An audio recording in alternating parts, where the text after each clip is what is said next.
Sœurs et frères dans le Christ, paix, joie, grâce, amour à chacune de vous au nom de notre Seigneur Jésus-Christ et de la part de Dieu notre Père, en ce mardi de l'octave de Pâques. Nous écoutons aujourd'hui dans l'évangile le second récit de la résurrection tiré de l'évangile de Jean. La première lecture continue entre-temps, le livre des Actes des Apôtres, le récit de la Pentecôte. C'est étrange. Après Pâques, tout de suite, on nous fait écouter le récit de la Pentecôte. Aujourd'hui, la suite de ce qu'on a lu hier présente ceux qui, après avoir entendu l'annonce de Pierre, demandent à être devenus chrétiens, à être baptisés au moins, plus court, parce qu'ils n'ont pas encore reçu le nom de chrétiens qu'ils retrouveront à Antioche. Mais je voudrais continuer à suivre avec vous certains aspects de l'évangile d'aujourd'hui. Aujourd'hui, l'évangile nous présente spécifiquement l'épisode de Marie-Madeleine. La Madeleine qui va au tombeau et qui, trouvant le tombeau ouvert, vide. Ça, c'est une parole importante. Elle trouve le vide. Elle se met à pleurer devant le tombeau. On lui a enlevé son Seigneur.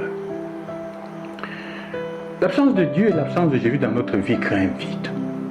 Surtout pour ceux qui l'ont rencontré déjà sur leur route et qui l'ont reconnu à un moment. Tôt ou tard, on sent le vide d'avoir rencontré Dieu dans notre vie. Tôt ou tard, l'expérience avant de Dieu s'arrête. Elle change. Et nous sommes appelés à faire l'expérience du vide. D'un moment obscur, d'un moment de silence où on a l'impression d'être seul, où le Dieu que nous avions connu semble nous avoir été enlevé. Marie fait l'expérience du vide. Et elle est en pleurs. Elle est dans la douleur. Il y a deux formes de pleurs. Il y a les pleurs qui nous font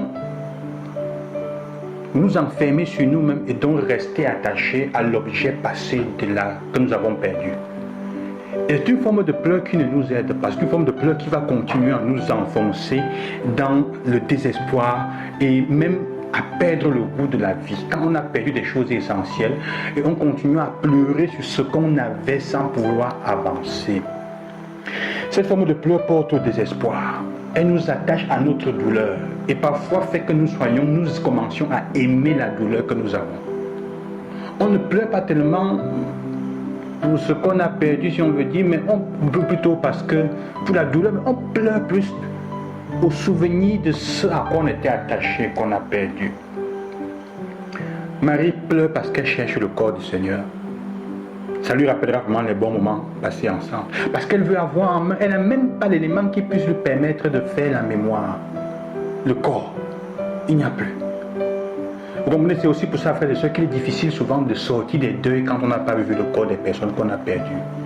Les gens qui sont morts calcinés, qui sont morts en mer, quand c'est difficile d'aller au-delà. C'est comme si elles sont restées en vie, on ne sait pas. Et donc, Marie-Madeleine est dans cet état. Jusqu'à ce que Jésus lui apparaisse sous une nouvelle forme. Elle ne le reconnaît pas. Et elle pense le jardinier parce qu'elle est attachée dans sa douleur à rechercher ce Jésus. Mais cependant, il y a un élément important, c'est que Marie n'échappe pas aussi au vide de la douleur. C'est une expérience terrible. Et elle ne cherche pas à m'adouer, ou plutôt à peindre, à changer cette douleur-là. Souvent parce que souvent nous ne sommes pas capables de supporter le vide que nous sentons dans notre vie spirituelle, ou même dans la vie avec les autres. Quand on a perdu quelqu'un, on a perdu un amour, on n'arrive pas à s'accrocher à ça. On boit, on cherche à noyer les soucis, à oublier, on tombe dans des excès pour oublier. L'expérience de la vie spirituelle aussi, cette dimension-là, on risque de s'échapper. Quand on sent le vide, que le Dieu, dont on a fait l'expérience de Dieu quelque part, mais on n'arrive plus à le voir, on n'arrive plus à le sentir comme on le sentait quand on était en paroisse, dans le groupe ou je ne sais pas moi où, avec les amis avec qui on était, alors on a envie de fuir, de s'échapper. Mais cela nous fait comprendre que il faut s'accrocher. Marie-Madeleine s'attache, elle continue à habiter cette obstination avec amour. Elle nous montre le secret. Quand on sent le vide, il faut s'accrocher avec l'amour. Que le Seigneur qui est là, qui nous avons connu, ne va pas nous abandonner. Il ne se manifestera plus sous la forme que nous avons connue, mais il va se manifester sous une autre forme. Et c'est ce qui arrive. L'amour et le désir de cette femme vont être récompensés par quoi? Par l'imprévu. Jésus va entrer en scène. Et il va lui poser la question fondamentale, femme, pourquoi pleures-tu? Que cherches-tu? C'est la question fondamentale. Jésus va poser cette question au début aux trois apôtres. Qui cherchez-vous? il va leur poser cette question fondamentale. Au jardin de Gethsémani, quand on vient pour l'arrêter, il va chercher. Qui cherchez-vous? Et il demande à Marie-Madeleine, qui cherches-tu? C'est une question clé dans notre foi. Qui cherches-tu? Que cherches-tu? L'expérience de la foi est l'expérience de se laisser rejoindre par cette question fondamentale. Qui cherches-tu vraiment dans ta vie? En fait, on peut rechercher la foi seulement comme une façon pour nous retrouver nous-mêmes. On peut chercher Dieu simplement parce qu'on cherche on se cherche soi-même. Mais la foi est vraie quand tu te rends compte qu'il existe quelque chose de plus intéressant au-delà de toi-même. Et si cela veut dire c'est Dieu lui-même. Et c'est quand tu le rencontres qu'il te pose la question, que cherches-tu? Qui cherches-tu? Tu cherches toi-même, tu te cherches toi-même ou tu es en train de chercher Dieu? Parce qu'ayant rencontré Dieu, il va te permettre de comprendre qui tu es et même qui tu devrais être.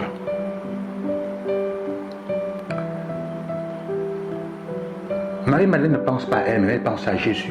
Elle cherche son Seigneur.